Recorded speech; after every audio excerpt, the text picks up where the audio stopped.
Alors, je m'appelle Félix André, j'ai 23 ans. Au sein du club, je suis entraîneur adjoint sur l'équipe professionnelle. Avant, j'étais joueur, j'ai joué libéraux surtout, réceptionneur attaquant. Et voilà. Une chanson que tu chantes pour te remonter le moral. Alors là, c'est assez simple parce que je pense que je l'ai assez fait écouter au club. C'est Earth, Wind and Fire, Let's Groove Tonight.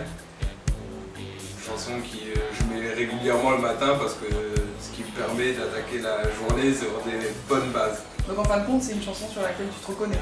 Ouais, c'est une chanson, c'est aussi la chanson sur laquelle je me reconnais parce que c'est la chanson qui me met la pêche le matin et c'est celle qui me permet de bien démarrer la journée.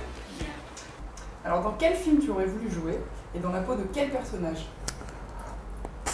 Au niveau des films, j'ai des goûts assez variés, mais le film, vraiment le film que j'aurais aimé interpréter, c'est Les Affranchis. Et j'aurais joué, je pense, dans la peau de Joe Pesci ou de, je sais pas, après de Joe Pesci, je t'aurais dit. Okay. Alors, si tu étais une période de l'histoire, ça serait laquelle? Une période de l'histoire, je pense que je dirais le Moyen-Âge. Pourquoi le Moyen-Âge? Le Moyen-Âge parce que c'est une période, je pense, qui a beaucoup marqué l'histoire. Et c'est une période à laquelle je me vois bien dans la peau d'un chevalier. Quel est ton plat préféré et celui que tu détestes? Alors, le plat préféré, c'est les spaghettis carbonara.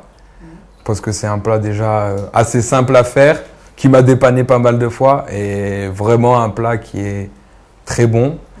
Le plat que je déteste, la ratatouille. Il y a trop de légumes. Ta boisson favorite? Le Coca-Cola. Ton parfum de glace préféré? Stracciatella. Ta couleur favorite? J'en ai deux, le vert et le rouge. Okay. Ton chiffre porte-bonheur? Le 12.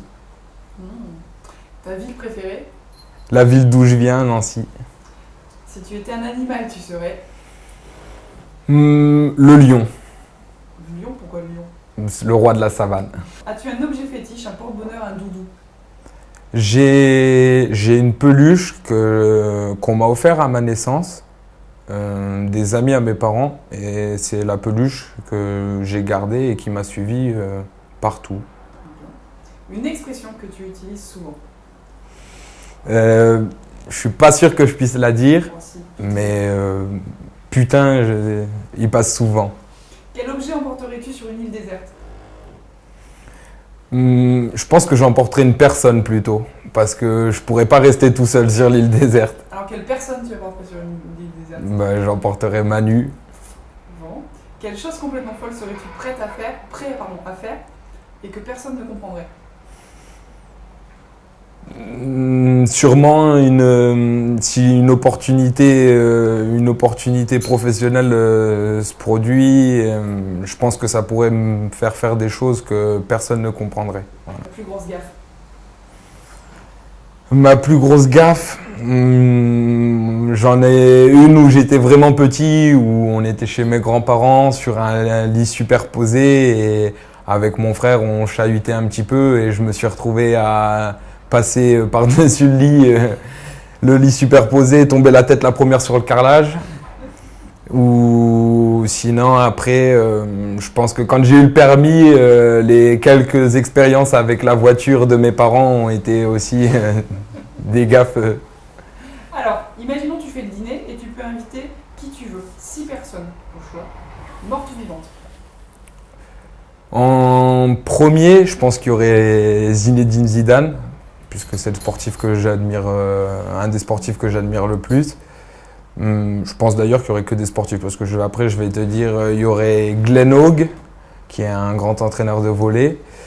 Il y aurait Giba, qui est un très grand joueur de volley. Et après je prendrais sûrement, j'admire beaucoup certains acteurs comme Depardieu. Donc Depardieu et Jean Reno seraient conviés à ma table. Et puis pour qu'il y ait une présence féminine, je dirais Manu. Elle m'accompagnerait. Alors, dernière question, si tu n'avais pas été dans le volley, qu'est-ce que tu aurais fait? J'aurais été dans le sport de toute façon, parce que c'est vraiment l'élément dans lequel je me sens le mieux. Après, ça aurait été sûrement le tennis, qui a été le premier sport auquel j'ai J'ai trouvé des sensations à peu près comparables au volley. Et, sinon, tennis ou foot. J'aurais été dans le sport de toute manière. D'accord. Bah écoutez, à tous les supporters, j'espère que vous allez encore nous suivre cette saison parce que ça sera une saison passionnante. Ça fait plusieurs mois qu'on prépare cette saison et que j'espère qu'elle va porter ses fruits aussi bien sportivement que convivialement pour tout le monde et que ça soit une grande